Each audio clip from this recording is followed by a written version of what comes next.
Radhe Radhe all. So finally अभी हम पहुंच चुके हैं वैष्णो देवी स्टेशन। अराउंड 11:30 हो चुके हैं। अब यहाँ से जाएंगे रूम के लिए, देखते हैं रूम मिलती है। अभी हम निकल रहे हैं वैष्णो देवी मंदिर के लिए। यहाँ से अभी एक बस स्टैंड पे जाके पर्ची कटवानी पड़ेगी, जो हमारा रजिस्ट्रेशन होगा मंदिर के लिए। तो अभी हम निकल गए अभी भवन के लिए। अभी जस्ट रूम छोड़ा है, 12:30 बज चुके हैं।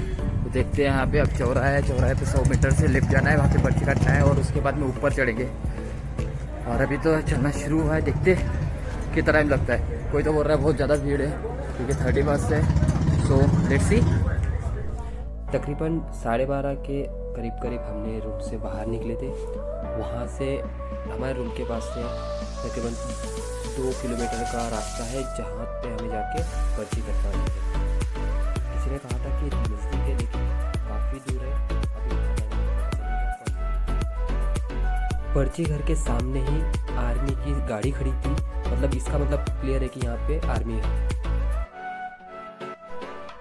लकीली आज भीड़ कम थी, हमारा जल्दी नंबर लग गया। लेकिन आपको ये लाइन से गुजरना होगा, देन आपको फाइनली आपका आईडी कार्ड मिलेगा। सो हमें हमारा आईडी कार्ड मिल गया। इसका मतलब था हम मंदिर जा सकते हैं, क्योंकि बिना आईडी कार्ड के आप ऊपर दर्शन नहीं कर सकते, वो आपको वापस भेज देंगे नीचे।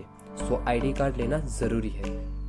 यहाँ से भवन से नीचे एक चेक पॉइंट है, वहाँ तक हमें पैदल जाना है, चाहे तो आप गाड़ी भी कर सकते हैं। अभी आपको दिख रहा होगा ऊपर रास्ता, जो 14 किलोमीटर का ट्रैक है। अभी देखते हैं ऊपर एग्जैक्ट कितने किलोमीटर का है।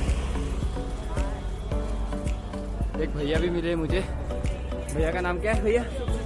सॉरी, शुभ सिदाना भैया का नाम है, जो अभी आते रहते हैं। मुझे हर एक तीर्थ स्थान पे एक ना एक सारथी मिला है। अयोध्या में मिले थे, वाराणसी में मिले थे, जो मेरी वीडियो में है। अभी शुभ सारथी मिले हुए। सो वो मुझे भी लेके जाने वाले। I can say my self as a lucky कि कोई ना कोई ऐसे प्लेस पे मुझे मिल रहा है जो मुझे भगवान के पूरे दर्शन कराएगा। सो जैसे अर्जुन के सारथी बने थे कान्हा, जो उन्हें सही मार्ग दिखा रहे थे, उसी तरह हर तीर्थ स्थान पे कोई ना कोई वहाँ का लोकलाइज या फिर जो हमेशा आता है ऐसा कोई बंदा मुझे मिल रहा है। तो वो मुझे सही मार्ग दिखा रहे थे। सो यहाँ पर जगह जगह मुझे पट्टियाँ बंधी हुई दिख रही थी, तो मैंने पूछा है पट्टियाँ क्या है। तो लोगों का कहना है कि ये मन्नतें हैं। जब लोग ऊपर से नीचे आते हैं या ऊपर जाते हैं, तो जाने से पहले कोई मन्नत मांगता है या फिर पूरी होने पर में यहाँ पे अपनी मन्नत पूरी होने पर वहाँ पे बांध देता है। तो मेरे लिए तो ये न्यू थिंग थी, लेकिन हम आगे बढ़ते रहे। और कुछ ही दूरी पे यहाँ से एक चेक पॉइंट है, जहाँ पर हमें आप सबसे पहले अपने आप को चेक करवाना है, एंड देन वहाँ से हम आगे निकल जाएंगे। सो यहाँ आने के बाद में वो हम चेक करते हैं हम आपके पास में कोई हथियार वगैरह तो नहीं है।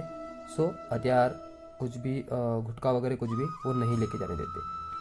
अगर आपके साथ में कोई एजेड पर्सन है या आपको चलने में तकलीफ है, तब यहाँ से पालकी ले सकते हैं, पिट्ठू ले सकते हैं, उसके बाद में पोनी ले सकते हैं। यहाँ पे उसके कॉस्ट लिखे, आपको लाइन में लगना पड़ेगा। तो हम चलिए भवन के लिए।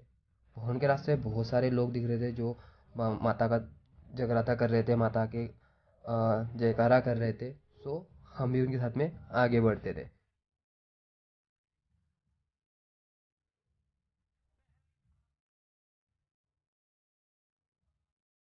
तो यहाँ पर है बाणगंगा।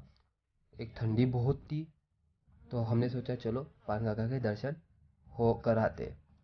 तो हम चले बाणगंगा के लिए। बाणगंगा के लिए आपको यहाँ से लेफ्ट लेना पड़ेगा और नीचे उतरना पड़ेगा, जहाँ पे बाणगंगा बह रही है। सो ये बाणगंगा घाट, गेट नंबर 1। हम नीचे आए, हमने सिर्फ हाथ मुंह धोए और हम वापसी ऊपर चढ़ने के लिए निकल लिए, क्योंकि पानी बहुत ठंडा था और सर्दी मुझे नहीं करवानी थी, इसलिए मैं हाथ मुंह धोते ही ऊपर निकल गया। तो यहाँ से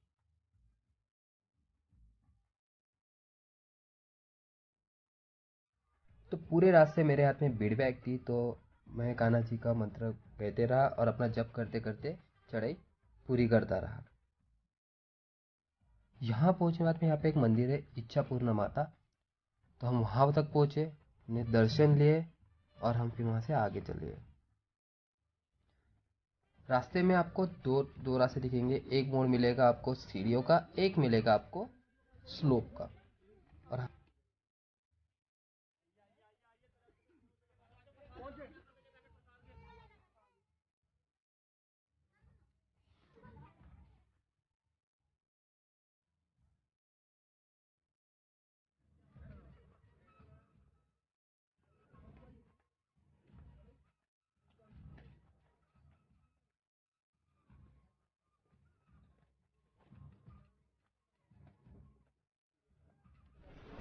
राधे राधे।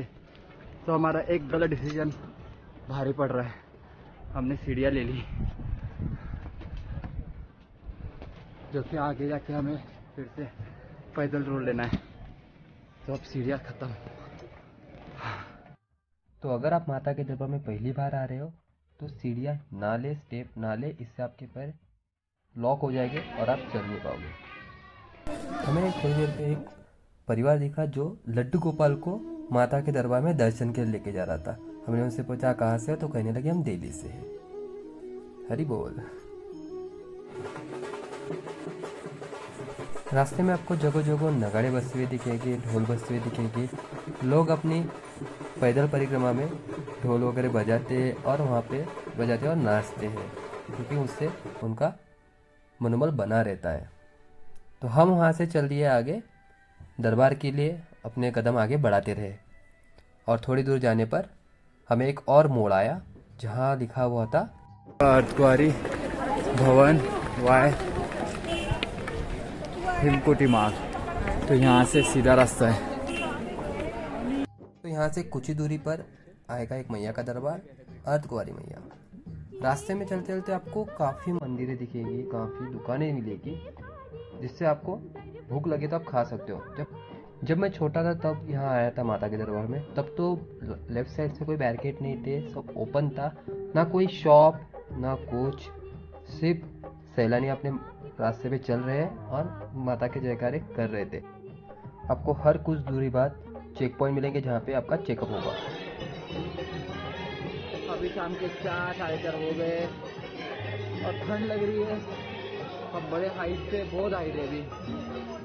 जितने ज़्यादा ऊपर जाओगे उतना ठंड बढ़ती जाएंगी और जितना ज़्यादा शाम होगी उतनी ठंड बढ़ जाएंगी। पिछले बात की थी जो अभी रिसेंटली जाकर आए, वो कह रहे थे कि स्नोफॉल होता है यहाँ पे। और नीचे भी बात की थी तो एक प्रभु ने बोला कि 2 दिन पहले भी स्नोफॉल हुआ है, इवन कल नाइट में भी हुआ, ऐसा कह रहे थे। देखते हैं।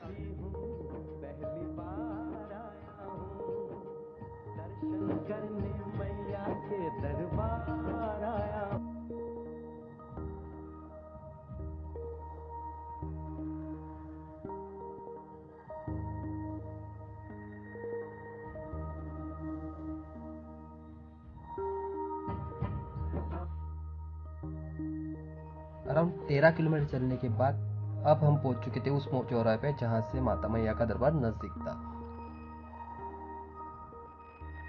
अब यहाँ से मैया का दरबार कुछ ही दूरी पर है। आपको यहाँ पे प्रसाद मिल जाएगा, यहाँ पे आपको लॉकर्स मिल जाएंगे जहाँ पे आपको आपके मोबाइल वगैरह रखने होंगे, क्योंकि मोबाइल अंदर अलाउड नहीं है। सो आपको आपके मोबाइल आपके लॉकर में रखने होंगे। आप आपका ताला घर से ला सकते हो, यहाँ पे लॉकर्स अवेलेबल है। यहाँ पे आप देख पाओगे बहुत भीड़ है। हम लेट पहुँचे थे फिर भी यहाँ पे बहुत भीड़ थी, तो हमने डिसाइड किया लेट नाइट में स्टार्ट करेंगे। सो हमने यहाँ डॉर्मेटरी में कुछ देर रेस्ट किया और बाद में हम निकल गए भवन के लिए। देवी के दर्शन हो गए।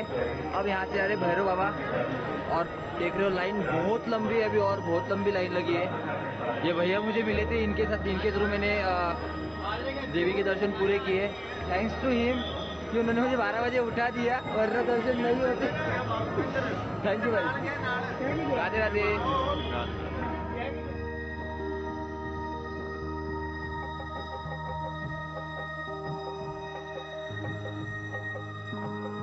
तो मैया के दरबार के बाद में हम निकल गए भैरव बाबा घाटी के लिए। मैया के दरबार के लिए हम लाइन में लगे थे 12 बजे के दौरान, और हमारे दर्शन हुए कुछ 1:30 बजे। उसके बाद में हम थोड़ी देर के लिए हम फिर से डॉर्मेट्री गए, जहाँ से मेरी बैग उठाई मैंने और देन मैं निकल गया भैरव बाबा घाटी के लिए। आपको रास्ते में बहुत भीड़ मिलेगी। आपको बाजू में राइट साइड में आप देख रहे होंगे, यहाँ पे आपको राइट साइड में लॉकर मिल जाएंगे।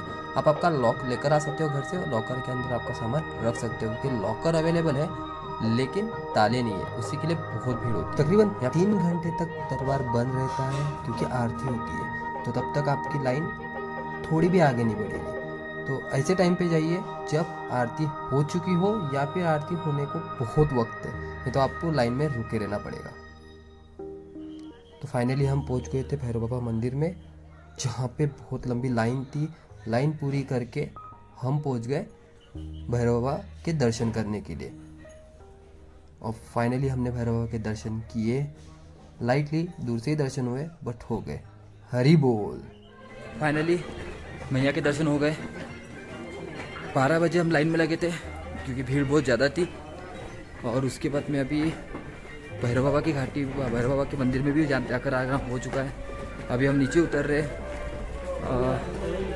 नाउ टाइम कितना हो रहा है? नाउ अभी टाइम अराउंड 3:30 हो रहा होगा। अभी नीचे उतर रहे। अभी शायद 4, 4:30, 5 बज जाएंगे अभी नीचे उतरने में।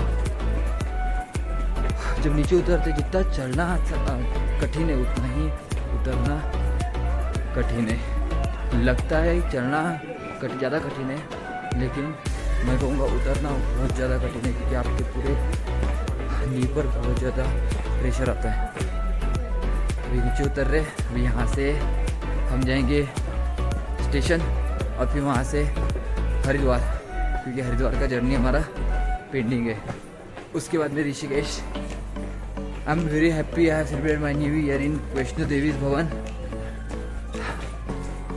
Happy new year guys. Radhe Radhe. तो उतर टाइम पे आपको सीधा स्लोप मिलेगा, जो आपको चढ़ने से भी ज़्यादा कठिन जाएगा उतरना, क्योंकि आप चलते चलते ऑटोमेटिकली रन करना शुरू कर दोगे। सो संभल के उतरना पड़ेगा आपको। काठी होती है आपके हाथ में तो और आपको हेल्प मिलेंगी उतरने के लिए। जब आपने आपके आईडी कार्ड सबमिट कर दिए, इसका मतलब आपकी यात्रा पूरी हो गई। So finally we are back to room. हमारी वैष्णो देवी की जर्नी हो गई। अभी रूम पे आ गए। टाइम हो रहा है 6:30। हमने जर्नी कल शुरू की थी, कल ट्रैक शुरू किया था, मतलब रूम से तो अब कल निकले थे 12:30 बजे। 31 को 12:30 बजे हम रूम से निकले थे।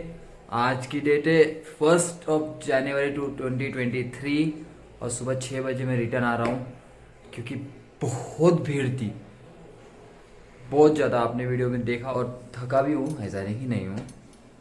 स्पिरिचुअल जर्नी थी। न्यू ईयर सेलिब्रेट किया, बहुत अच्छा लगा। इवन जब मंदिर के अंदर गया तो मेरी पूरी थकान मिट चुकी थी। ऐसा लग रहा था कि नहीं अभी भी मैं और चल सकता हूँ, और वहाँ चला। उसके बाद में मैंने भैरव बाबा का मंदिर किया, जो 2 किलोमीटर ऊपर है और जो सीढ़ी चढ़ाई है, क्योंकि रोप वे आज बंद था। सो सीढ़ी चढ़ाई थी, फिर भी फटाफट कंप्लीट की। उसके बाद में अराउंड आई थिंक 12 बजे मैंने चलना शुरू किया था। लाइन में लगा था, क्योंकि उससे पहले बहुत ज़्यादा भीड़ थी। हम जैसे मैम ने डिसाइड किया था कि चलो 12 के बाद में स्टार्ट करते हैं, बिकॉज ऑफ चलो माइट भी गर्दी कम हो जाए, क्योंकि उससे पहले आरती होती है तो गेट बंद होता है।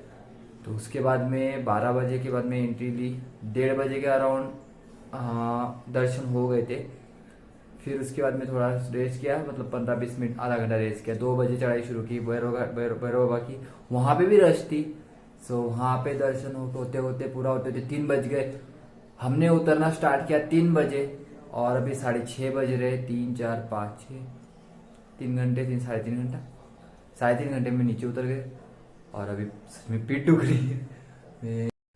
तो तकरीबन 3 बजे मैं आ गया स्टेशन पे, जहाँ पे मेरी ट्रेन थी वहाँ से 4 बजे की। तो मैं आ गया स्टेशन और अब देख पा रहे मेरी ट्रेन आ चुकी है। तो मिलते हैं ऋषिकेश में। राधे राधे।